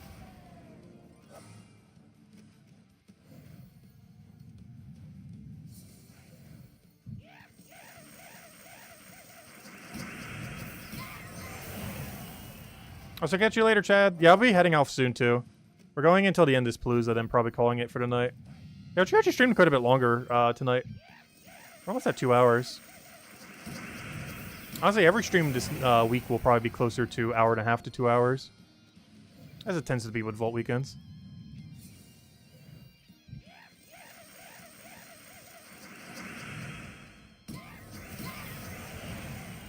There's also a lot of jobs out there that are commission-based. Yeah, the gig economy is definitely something that is quite popular these days. Or instead of having an actual job, you just have a bunch of, like, contracts or smaller individual jobs where you're paid more so for what you do rather than like by the hour.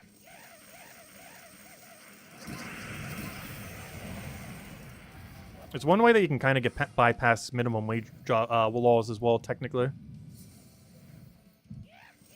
If you spend more time working on something compared to the amount being paid for the service.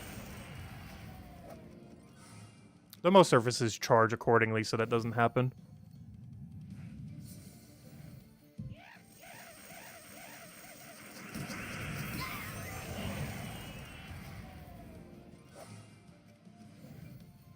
Cookie can't shower, will be a soggy cookie.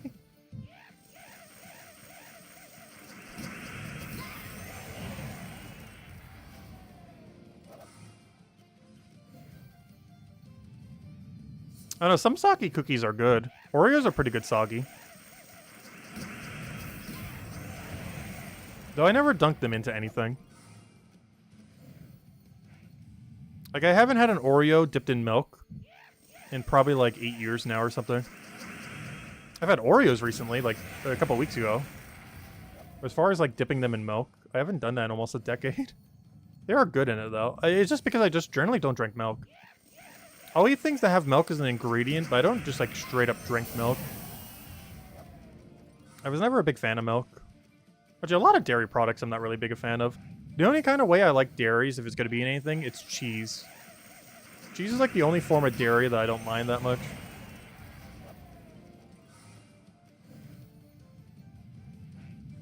But almost every other form of dairy I've never been that big a fan of.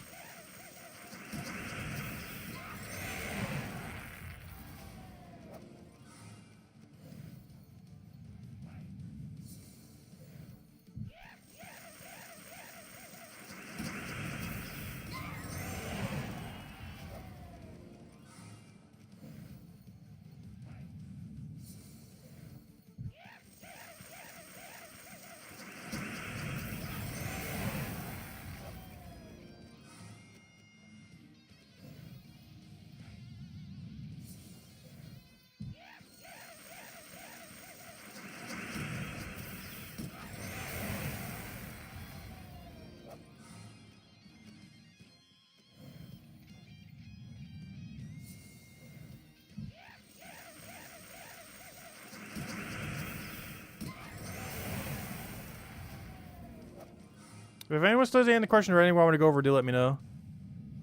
Once that timer's out, we'll update the number and we're out of here. Till tomorrow night.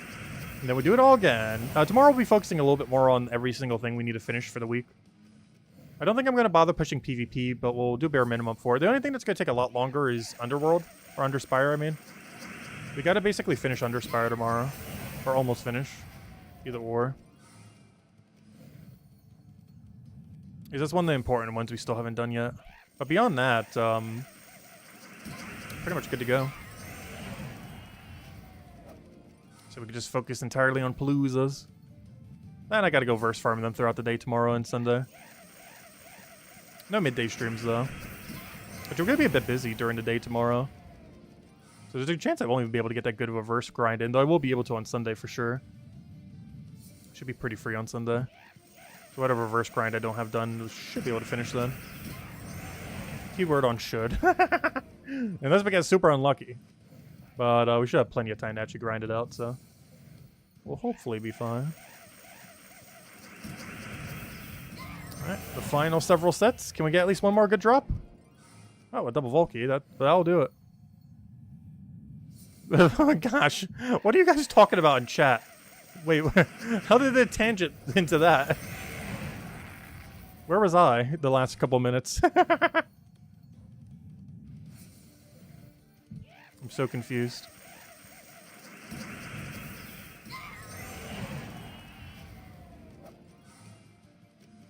Oh, so thank you for the 69 tip, Lester. Helping keep testing off of OnlyFans. One super chat at a time. Thank you, Lester. Is greatly appreciated.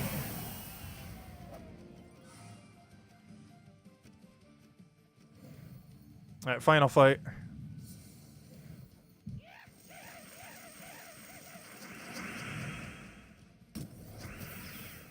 Alright, timer's already way over. Perfect. Oh, we got nothing, though. Low roll, low roll. Everything low rolled. Ooh. Oh, so you know what I have a weird taste for all of a sudden? That I just had a taste for right now, and I have no clue why. Cinnamon. Not something specific cinnamon, just the concept of cinnamon. I'm not sure why. But it's got a random craving literally as of just right now for cinnamon. I don't have anything I can make in the house cinnamon related though. Unless I go put cinnamon on bread. I guess I could butter up some bread and put cinnamon on it. I'm not sure why. I just got the most random craving ever for cinnamon. And I have no clue what triggered it. Also, wow on earth did we just get 30 keys? Whoa. I know that Volt was good, but wow.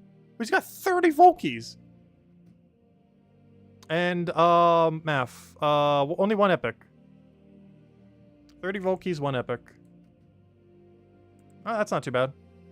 Alright, there we go. We're almost already halfway there if you count pity keys. Because if you count pity, we have -6. We have 23. So we're currently sitting at 132 keys. So we're almost halfway there in day 1. That's pretty good progress. Though, of course, that is counting pity, so a lot of that doesn't get as quick later on. But anyways, guys, we'll end it there for now. We will be back tomorrow, same time as always, 8 p.m. Eastern Standard Time, around 2 hours prior to now tomorrow. And I'll be doing pretty similar. Trying to finishing up all the weeklies, just so we don't have to deal with them on Sunday. Focusing on Paloozas and trying to get closer to our 300 goal. And during the day, hopefully be able to get a bunch of verses, as I want to have at least bare minimum 14, ideally 15, before the end of the week. And I currently only have 10, and that's going to go down even lower with all that we need to go use later. Also, hello, Ginky, if I didn't already say hi. Welcome, welcome. But anyways, guys, I will catch you guys later. Thank you so much for stopping by. Have a wonderful, wonderful weekend, and best of luck if you're going for that vault grind. Still plenty of time. Basically, whatever this timer is also the vault weekend grind timer. So you still have a solid 2 days left, so definitely make sure to do so if you have some time. It goes all the way until Monday reset time. But anyways, guys, I'll catch you later. Thanks for stopping by. Enjoy your weekend. Best of luck with everything, and I'll see you guys later. Goodbye, everyone, and thanks for watching.